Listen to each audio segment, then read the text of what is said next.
The Palestinian militant group Hamas has formally relinquished security control of key crossings from the Gaza Strip to Egypt and Israel to its long-term rival, the Palestinian Authority, marking the first test of a fragile reconciliation accord agreed last month.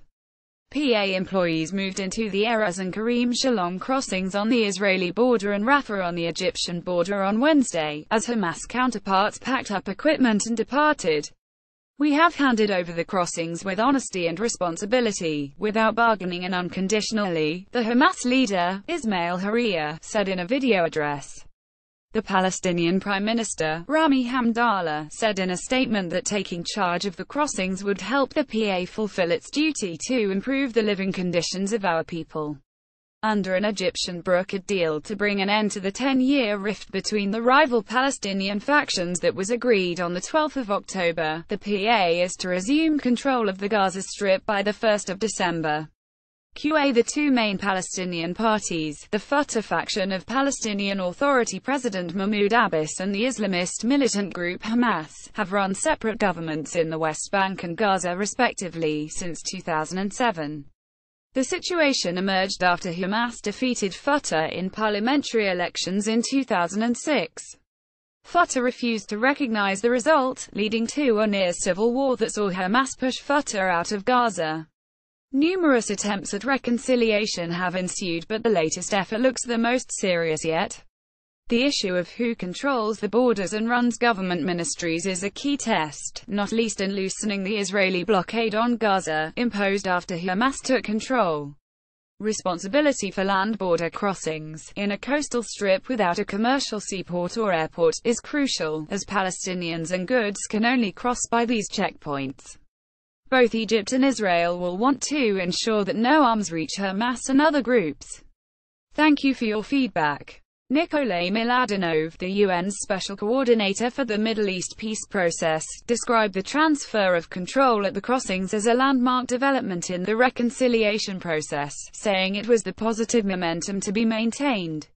Israel has maintained a blockade on Gaza for a decade, with tight restrictions in place on the movement of people and goods at its crossings, citing the need to control Hamas and stop the Islamist movement from obtaining weapons and materials that could be used to make them.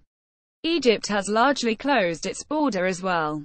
Gaza's 2 million residents suffer from worsening humanitarian conditions, with only a few hours of power a day and a lack of clean water.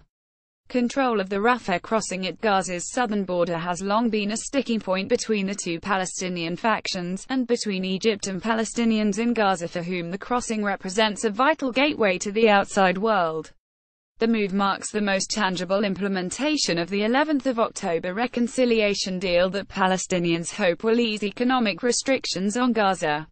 Some of the most difficult issues remain, however, not least the future of Hamas' heavily armed 25,000-strong military wing, which has shown no sign of being ready to lay down arms, despite Hamas appearing to have signaled that it is ready to withdraw from the day-to-day governance of Gaza. Many Palestinians in Gaza remain deeply skeptical of a deal which has yet to bring about any significant improvements in the living conditions. The handover will not see the Rafah crossing opened yet, but it marks the first tentative step toward the long-hoped-for reopening of traffic for goods and people crossing to and from Egypt. The PA will begin operating the Erez and Karim Shalom crossings immediately. A key issue before Rafah can be opened is the question of security on the Egyptian side of the border in an area that has experienced a long-running insurgency by a local franchise allied to Islamic State, not least around the important regional hub of Arish.